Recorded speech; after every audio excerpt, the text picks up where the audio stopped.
In 1914, Europe was the wealthiest and most advanced civilization the world had ever seen.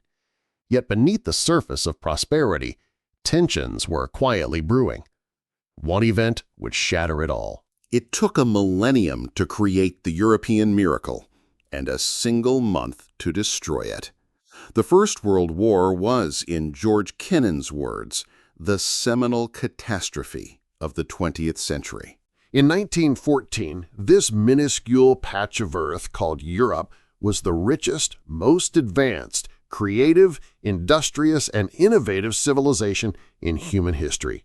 Its influence around the globe, on everything from culture and language, finance and commerce, to political systems and military standards, was immense. That year, the continent was celebrating nearly a century of peace and prosperity. There had still been smaller, shorter wars, but those apocalyptic clashes between the great powers that had characterized so much of Europe's history before 1815 seemed to have been overcome. Every generation was richer than the last, healthier, happier, better fed. Each year some new scientific advancement, the telephone and motor car, the aeroplane, or electricity, drew awe from around the world. The energy was young, ambitious, and self-confident. And then it all went wrong. In 4 grueling years, Europe tore itself apart, fighting the most disastrous war humanity had yet witnessed. The immediate reason European civilization flung itself into this abyss is elusively simple. In June 1914, the heir to the throne of the Austro-Hungarian Empire, Archduke Franz Ferdinand, traveled to the remote town of Sarajevo. There, he and his wife were assassinated by a young Bosnian Serb. These fatal shots, fired at point-blank range by a sickly teenager in a poor and unknown corner of the Balkans, sparked the conflagration that set the world ablaze. Yet what remains fascinating about the First World War is that almost nobody expected it in 1914. Without Franz Ferdinand's assassination, the year would have passed peacefully. If there was to be a war that summer, informed contemporary opinion anticipated a small, localized one between Greece and the Ottoman Empire on the southern edge of Europe, not a clash across the whole continent involving millions of men. This then begs the question, why did the assassination of an Austrian archduke in a remote Balkan town so abruptly end the long peace in 1914? The answer, as I am sure you can tell from this documentary's length, is not so simple. To tell the story, we have to go back, roughly 40 years back. Now, the big change you'll notice is Germany, at this point divided between 5 different states, then just 1 year on. And that was almost solely down to the work of this man, Otto von Bismarck. Bismarck's origins were relatively obscure. He'd been raised as a middling Prussian Junker, the landed aristocracy that dominated much of the kingdom's politics, and he was always seen as a bit of a wild card by the rest of the country's elite. Astonishingly tall for the time period, he ate and drank on a gargantuan scale. With his thick mustache and bushy eyebrows, Disraeli wrote to Queen Victoria that he resembled an ogre in appearance. But he had a little fine head, delicate hands, and most surprisingly, a thin and reedy voice rather than the deep and booming echo one might have expected. Appallingly cynical, boundlessly resourceful, and utterly ruthless, he also was a witty and charming conversationalist, regularly and wept in public, inspired devoted loyalty and admiration, even from his enemies. No one in Berlin or any other European court could ever quite get the measure of this half-mad Prussian. He was consequently shunted from posting to posting in his early diplomatic career, seemingly destined for little more than a comfortable ambassadorship in Paris. When he surprised everyone with his sudden appointment as minister-president, head of the Prussian government, in 1862, it was only because of a full-blown constitutional crisis between the king and the nation's parliament, The Landtag, Wilhelm, a conservative, wanted to implement major reforms to the Prussian army, the most contentious of which was a 3-year service law for conscripts. But that required money, which the Landtag, controlled by liberals opposed to royal power, refused to give. That the king turned to Bismarck and accepted the maverick's demand for total control over the government was a sign of how desperate he was. The new minister-president's solution to the crisis was to use a loophole in the Constitution that allowed him to collect the previous year's taxes without the Landtag's consent. Now, this plan went down like a cup of cold sick.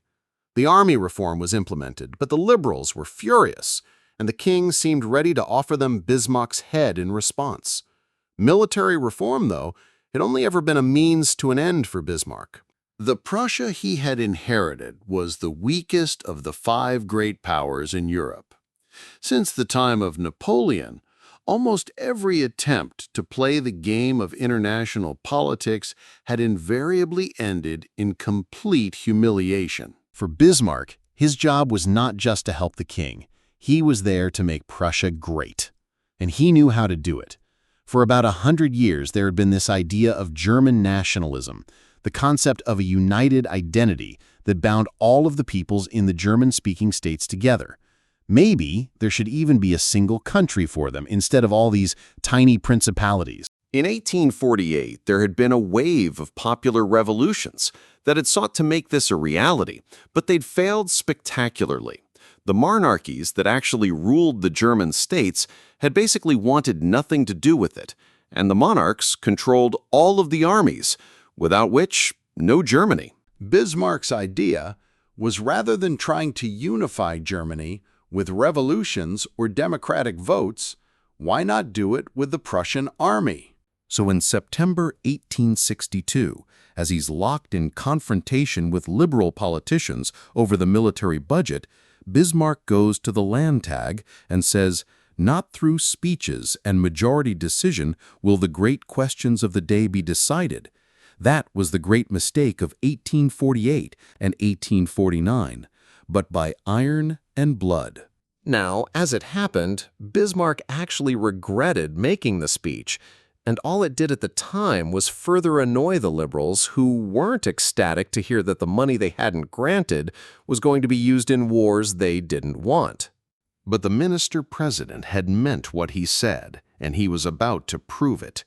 In 1864, the Danish king tried to annex the Duchy of Schleswig, a state he technically ruled already, but was claimed by a German prince, along with the Duchy of Holstein, a state that was actually in the German Confederation. Confusing? Everybody else thought so as well. You've probably heard this famous quote from the British Prime Minister about the question. All that's really important to know is that Bismarck used the issue as a pretext for war, and in a quick campaign recovered both duchies for the German Confederation. Then he turned on Austria. The Habsburg emperors in Vienna had been Germany's overlords for nearly half a millennium. It took the newly reformed Prussian army 7 weeks to bring them to their knees. In the aftermath, Bismarck dissolved the German Confederation and forced every principality above the River Main into a Prussian-led union, annexing them in all but name. Back home, the once overwhelming liberal bloc that had prayed daily for Bismarck's fall now joined the celebrations in the wake of his triumph. Soon after, they agreed to a compromise backdating the overwhelmingly successful army reforms in return for a freely given promise from the minister-president to never bypass them again. "I've beaten them all," Bismarck declared, hammering his fist on the desk. The only remaining problem was the southern German kingdom. Too big to be coerced like Saxony, too small to be left alone like Austria, too German to be omitted from any unification, too Catholic to willingly join with the Protestant North. Bismarck needed an outside threat, something that would convince the southern Germans to look to Berlin for protection. And in France, he found one. The French had been alarmed by Prussia's sudden rise to power, and when in a relatively complex bit of diplomatic maneuvering, it looked as if the Prussians might also place a Hohenzollern relative of their king on the throne of Spain, Paris put its foot down. Now, when the French ambassador demanded King Wilhelm retract the proposed candidacy, he actually agreed, but Bismarck then edited the telegram reporting the king's reply to make it seem as if he had insulted the French ambassador. In Paris, the people demanded war. In Berlin, they demanded war. And Bismarck had his war. The French were in no way ready for a conflict, and it again took the Prussians little over a month to surround and destroy the main French army. Believing France to have been the aggressor, the southern German states had also rallied to Prussia's side. Glory proved a powerful intoxicant, and in the Palace of Versailles, all of the German princes gathered to proclaim Wilhelm as Kaiser, Emperor. Soon after, Paris fell to German armies following a bloody 4-month siege. The beaten French government sued for peace. The terms of the Treaty of Frankfurt were harsher than those imposed on Austria. France was to pay a 5 billion franc indemnity. Until then, the German army would occupy much of the country's north. Most humiliatingly, though, the new Reich also seized the border provinces of Alsace-Lorraine. The states had large German-speaking communities and were considered a necessity by the army if the new nation was to have military defensible frontiers. For the French, though, still drunk on the glories of Bonaparte, it was as if a limb had been amputated. Bismarck had in a decade proved himself more worthy an heir to Frederick's crown than any Hohenzollern king had in a century. Prussia, from last to first in Europe, the once squabbling German states forged into a formidable new empire. Nietzsche's will to power, embodied in the actions and ambitions of a single man. But triumph inevitably created the conditions for the fall. Since Louis XIV, 200 years earlier, France had been the continent's most powerful country. For the older generation, Napoleon and his conquests were within living memory. To now have that position usurped was a devastating geopolitical change the country wouldn't take lightly. And it wasn't just France that was concerned. In the House of Commons, the future Prime Minister Benjamin Disraeli announced the new Reich was a German Revolution, a greater political event than the French Revolution of the last century. The balance of power has been entirely destroyed. And it wasn't just France that was concerned. In the House of Commons, the future Prime Minister Benjamin Disraeli announced the new Reich was a German Revolution, a greater political event than the French Revolution of the last century. The balance of power has been entirely destroyed. Bismarck was no fool. He understood that such a powerful new country would be seen as a threat by the 4 other great powers of Europe. And so, now elevated to the position of Chancellor, he set out to make peace rather than war. The diplomatic system Bismarck created assumed that France, resentful at its lost power and provinces, would always be hostile. Germany alone, with its larger army and economy, could beat the French in a straight fight. But if France found allies, different question. The solution was for Berlin to block off this possibility. For the next 15 years, Europe was dominated by the Three Emperors League, a quasi-alliance between Germany, Austria-Hungary, and Russia. These 3 empires were ruled by monarchs who shared a vested interest in maintaining the European status quo against the likes of France, which had become a republic after the recent war. But whilst a flash of tricolor from Marianne could bring all the boys to the yard, the League was not actually an alliance in the traditional sense. There was no commitment to go to war on behalf of another member, for example. For the Germans, though, it meant France would at least remain isolated. Bismarck had foreseen the need to cultivate relationships with Russia and Austria from the very beginning. Back in 1863, he'd supported the Tsar's ruthless suppression of a rebellion in Russian-owned Poland. Then, in 1871, had given his okay to Petersburg's renouncement of the Black Sea clauses, limits placed on the Russian Navy after the Crimean War 15 years earlier.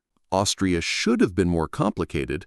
Prussia had, after all, only just fought her for control of Germany. But, following their decisive victory at the Battle of Königsgrätz, Bismarck had argued bitterly against taking any territory from Austria directly, even threatening to resign if King Wilhelm marched on Vienna as he had wanted to. The leniency of this settlement was to allow for the quick reconciliation that occurred. All politics reduce themselves to this formula, Bismarck said. Try to be a Troy in a world governed by 5 powers. Theoretically, the Three Emperors League meant Germany was part of a strong alliance that kept it safe from potential threats.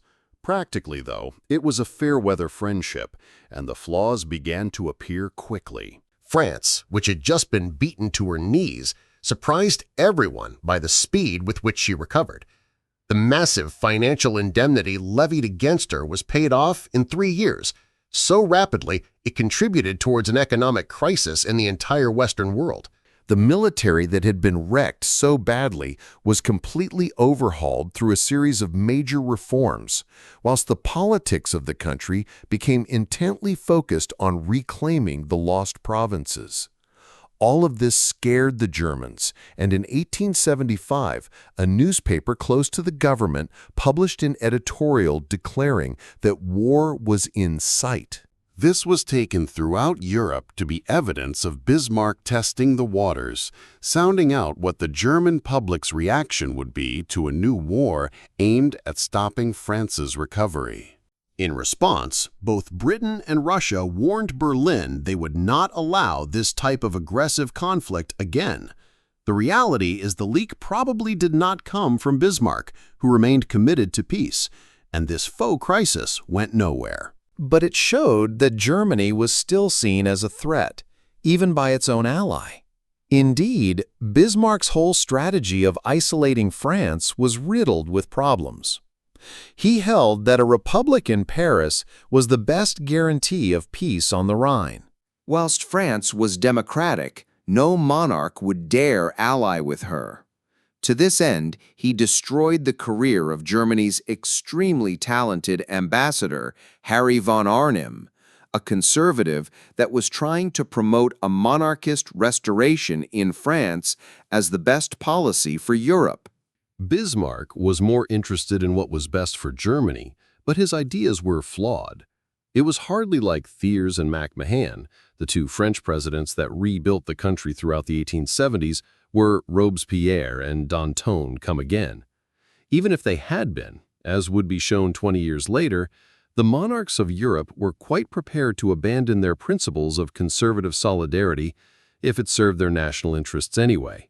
In 1877, Russia went to war with the Ottoman Empire, which still dominated much of the region, ostensibly to protect the large Christian population that was then facing abuse at the hands of the Turks. This was just another part in what was then called the Eastern Question, the debate between the European powers over what to do with Turkey, which was in terminal decline as a power and widely referred to as the sick man of Europe. The Russians had tended to hope for the empire's destruction, believing they would profit from it territorially. And after slogging their way to the gates of Constantinople at the cost of an immense amount of men and money, they forced the Ottomans to sign a preliminary peace agreement that completely reordered the Balkans, with a large new Bulgarian state that would inevitably remain a Russian vassal. Such a disintegration of Turkish power and growth of St. Petersburg's horrified both the Austrians and the British, who threatened war in response. To stop the destruction of his whole diplomatic system, Bismarck offered to set himself up as an honest broker and host a Congress of the European powers in Berlin to settle the matter. The result was a new treaty that substantially reduced Russian gains in the war and saved the Ottoman Empire from collapse, but also set up several new Balkan states. Still, the dispute basically shattered the Three Emperors League. Bismarck was terrified by how close Europe had come to war in 1878 and the breakdown in communication between the Habsburg and Romanov empires. Previously, he had been more interested in peace as a way of securing Germany's power and prestige. Whilst this continued to be his driving aim, from 1879 onwards, his position in the European system is often seen as being more conservative than before, determined to secure a general peace for the continent's sake rather than just Germany's alone.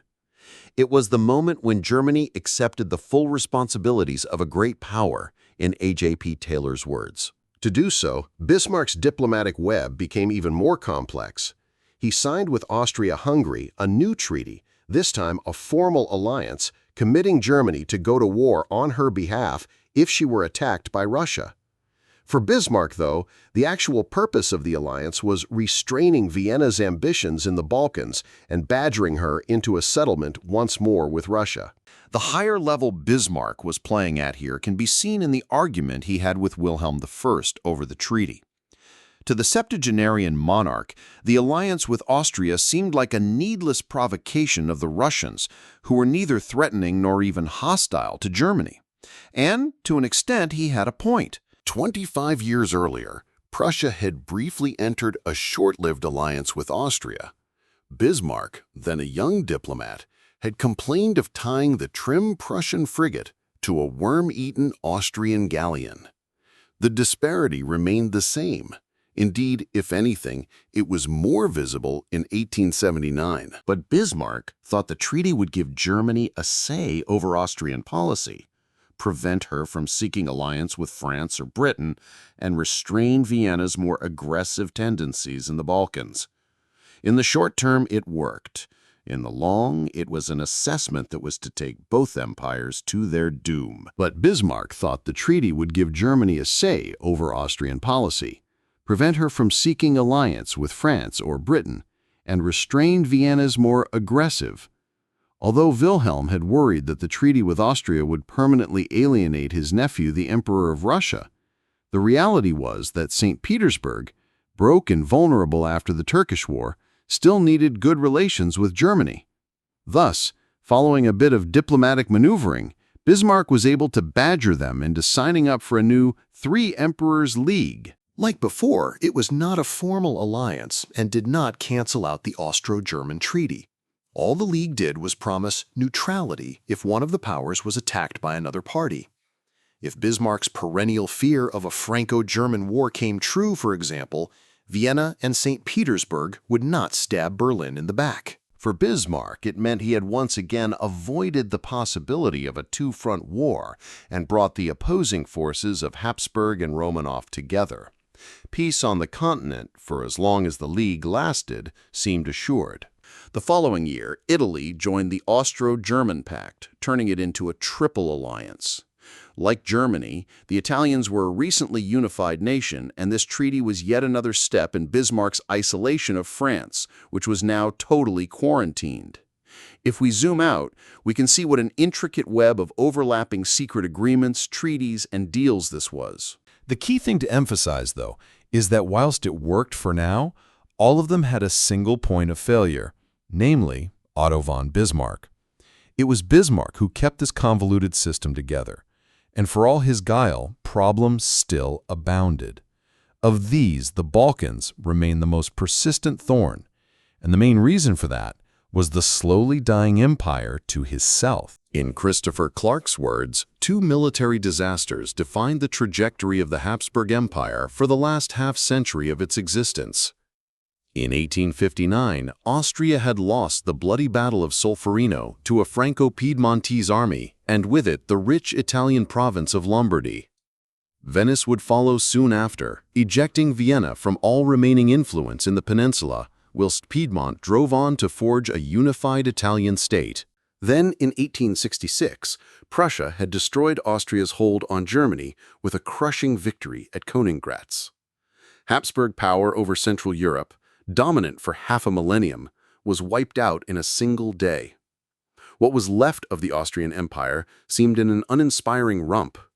Rather than a nation-state like France or Germany, containing a single dominant ethnicity, the Habsburg realms were an eclectic mix of races, nationalities, and creeds. Germans, Italians, Czechs, Magyars, Slavs, Poles, Romanians, and Ruthenites, held together only by the ancient and creaking visage that was the House of Habsburg.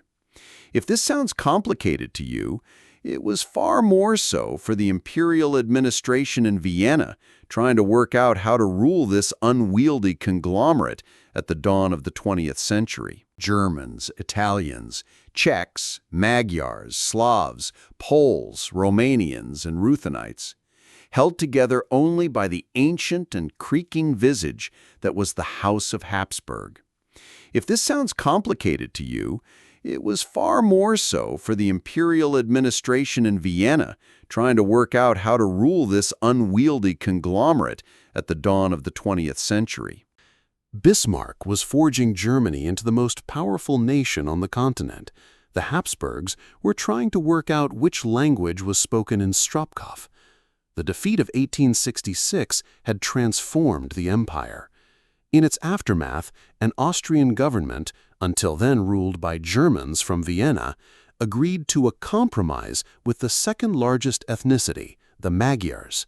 They would rule a reborn Kingdom of Hungary, dominant in the east, whilst Vienna continued to govern the west. Politicians, of course, famously enjoy sharing their power. For practical purposes, this new order is often referred to as the Austro-Hungarian Empire, though the name is something of a misnomer. As far as the Magyars were concerned, their kingdom was a completely independent state. That the Emperor of Austria was also King of Hungary was a mere coincidence. In reality, of course, there had to be some connecting ministries.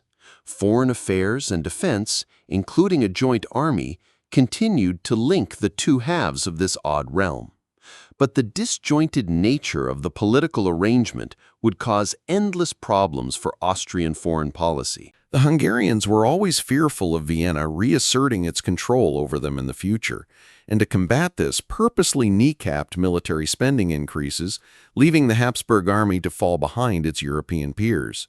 This to the extent that Britain, with a much smaller force made up entirely of volunteers, was soon outspending Austria's larger army founded upon conscription. More extravagant Hungarian demands, though, were usually blocked if the emperor threatened to introduce universal suffrage in the kingdom. Ruled by minorities and peasants was even more anathema to the small crop of Magyar landholders that dominated the Hungarian government than Austrian control would have been. The situation was more tolerable for the other minorities of the empire. Those that fell under the rule of the Austrian half continued to be governed from Vienna. In the majestic imperial capital, delegates of all nationalities met in a joint parliament, elected after 1907 by universal male suffrage. Meant to inspire cooperation, it was instead a tribute to what disasters the Tower of Babel has wrought on human progress. There was no common language among the deputies and very few translators, so that when an Italian spoke, no one could be sure whether they were listening to the equivalent of Antony's funeral oratory or were being denounced as subhumans. Czech delegates were especially fond of reading out their dinner menus with dramatic gusto. Fortunately for most of the empire's inhabitants, the parliament was little more than a gilded talking shop. Its decisions were of limited impact, and it was regularly closed when the delegates became too intransigent. "My role is to protect my people from their politicians," the emperor once said. Real power remained with him and his civil service. An army of over 3 million bureaucrats that governed the empire, when all was said and done, fairly competently. None of them knew how to solve the national question, of course. Yet, in spite of it, there was an odd stability to everything. In the last decades before the war, strong economic growth smoothed over a lot of the internal tensions. Few had enough time for infighting when they were busy getting rich. A vast customs union between both Austria and Hungary stimulated trade and technological progress. The Czechs have the great Skoda munition works, rivaled only by Krupp in Germany. The fertile plains of Hungary fed the whole monarchy. New natural resources like oil were being discovered in the Polish territories. Stability and success meant that most ethnicities knew which side their bread was buttered. Should the empire collapse, the Czechs, for example, would not gain full independence. They would at best become a Russian client state. At worst, they would be absorbed into Germany with even fewer national rights. If Austria did not exist, she would have to be invented, announced one Czech nationalist. Generally, minority demands were for greater autonomy and power within the monarchy, not outright independence. They nonetheless continued to squabble in Parliament, and outsiders often wondered how such an apparently dysfunctional anachronism could ever survive in the long term. Yet life continued to move forward nonetheless. The situation was always desperate but not serious, quipped one Viennese journalist. Above it all was the emperor, Franz Joseph. With his immediately recognizable whiskers, deep blue eyes, and military dress, he was the embodiment of a rapidly fading 19th century. Franzi, as he was known to his close family, had ascended the throne of the Habsburg monarchy in 1848, at a time when the revolutions of that year were tearing it apart. Through the iron hand of his military, the young emperor had re-established control of his inheritance. But from then on, the story had been one of decline. The loss of Italy and Germany had destroyed the empire's preeminent role in European affairs.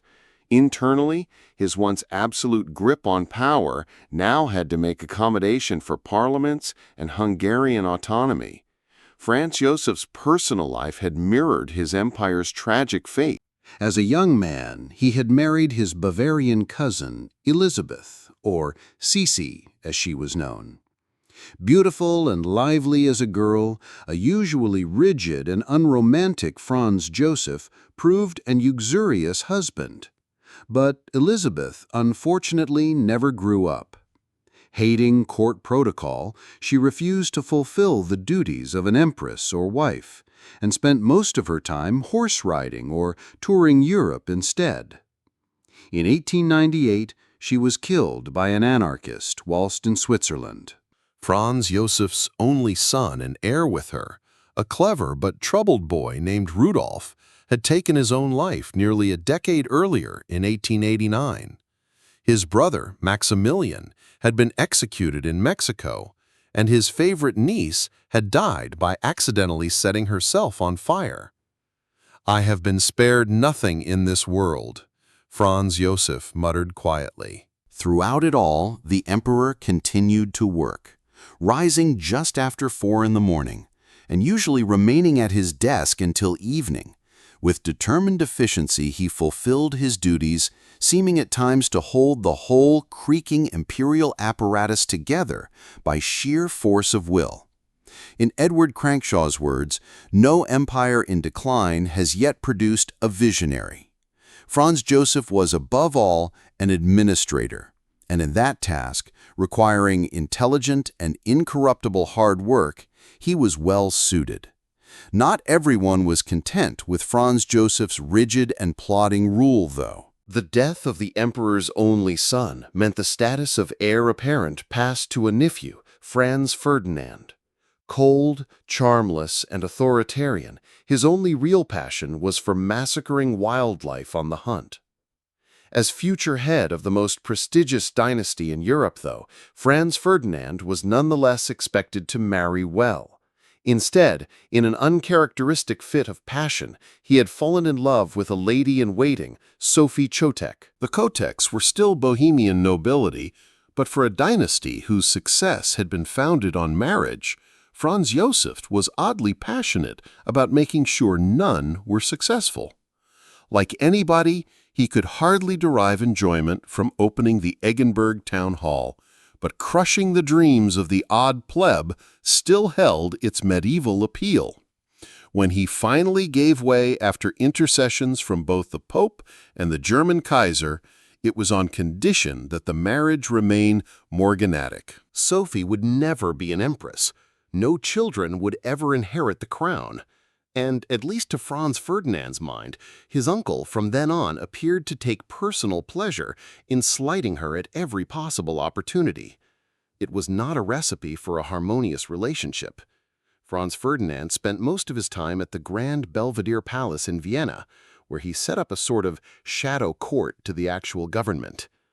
In personality, he was as rigid as his uncle, but several historians have thought his ideas surprisingly open, encouraging a range of different theorists, politicians, and writers to offer up their visions of how to reform the Habsburg monarchy.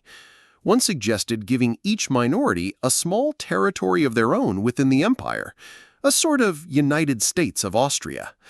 Another argued in favor of giving the Slavs in the empire their own kingdom a la Hungary. Franz Ferdinand himself seems to have eventually settled on a sort of halfway house, revoking the compromise with the Hungarians, whom he despised, and reordering the empire into more of a federated state, including all of the major nationalities, though he himself would rule most things from Vienna, without a parliament if possible.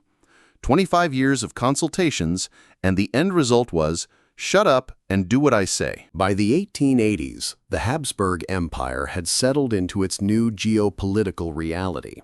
The old order in the Italian peninsula and Germany was gone. Bismarck's icily efficient Prussia stood dominant, leaving only one region still open to Austrian influence. The Balkans largely remained under the control of the Ottoman Empire. But if Austria was considered a sick man by some, the Turks appeared to be on life support. Broke, corrupt, and ruling over minorities that hated it, nobody expected Constantinople to maintain its hold indefinitely. The concern for Austria was what came next. Much of the peninsula had Orthodox and Slavic populations, naturally more inclined to Russian rather than Catholic and German Habsburg influence. As stated earlier, Bismarck's web of agreements and alliances kept a lid on these tensions between St. Petersburg and Vienna, but they could never be wholly exorcised. In 1878, Austria had occupied the Ottoman province of Bosnia-Herzegovina with the consent of the other European powers. Its mandate was for administrative and economic reform, which it carried out energetically, emancipating peasants, improving productivity, and pouring in investment. Opposition was cracked down on ruthlessly, but on the whole, the Austrians, like the other European powers in their far-flung colonies, thought of themselves as a force for progress. Quite why the Habsburgs actually needed Bosnia, apart from the usual vague waffle about countering Russian influence, nobody could ever explain. Indeed, all the economic and social advancement in the world could not shake the fact that Austria had absorbed yet another sizable minority, this time a number of new Slavs. Given the chance, a significant portion would have preferred to unite with the small Serbian state across the border. Anyone that paid the slightest bit of attention to their history teacher whilst staring out of the classroom window will be able to recite the something about the Austro-Serb rivalry, which lit the fuse for the Great War. But in the last decades of the 19th century, Serbia was actually an Austrian ally. The Serbian king, Milan, was an avowed Austrophile, to the extent that in 1885 he randomly turned up in Vienna announcing his intention to abdicate and let Austria annex his country. Exasperated Habsburg bureaucrats had bundled him out of the capital, preferring at this point an independent but easily malleable state. Until 1903, this is largely what they got. Milan soon after abdicated anyway, but his son and successor remained firmly inside the Austrian tent. Alexander was a bafflingly erratic man, prone to flit between positions, and had married a much older woman whom the Serbian public thought to be a grasping social climber. As Balkan and Slavic nationalism grew towards the end of the century, the Serbian military in particular became restless with their king's bizarre governing style and tendency to kowtow to Austria. In 1903, a putsch organized by a group of officers saw husband and wife butchered in the royal palace. Among the conspirators was a young soldier named Dragutin Dimitrievich, known more commonly by his nickname Apis, a product of the new ultranationalism beginning to grow within the Serbian army. King Alexander's replacement was the Karađorđević dynasty, more liberal in political persuasion, but also willing to take a harder line against Austria. Parts of the military in particular hoped they would center Belgrade's foreign policy around a secret plan drawn up 60 years earlier, known as the Načrtanja. A blueprint for sweeping expansion, liberating or conquering all surrounding Serbians. Christopher Clark states that the document was a Magna Carta for Serbian nationalism, influencing the ambitions of its statesmen right up to 1914. This interpretation has more recently been questioned by the likes of John Zemetica, who doubts how much influence the Načrtanja actually had, as contemporary Serbian statesmen talked of it little. Indeed, for nearly a decade following the coup, Serbian foreign policy remained without clear direction. Everyone agreed Serbia must now become independent of Austria and draw closer to the more natural fellow Slav and Orthodox ally of Russia. But that was about all.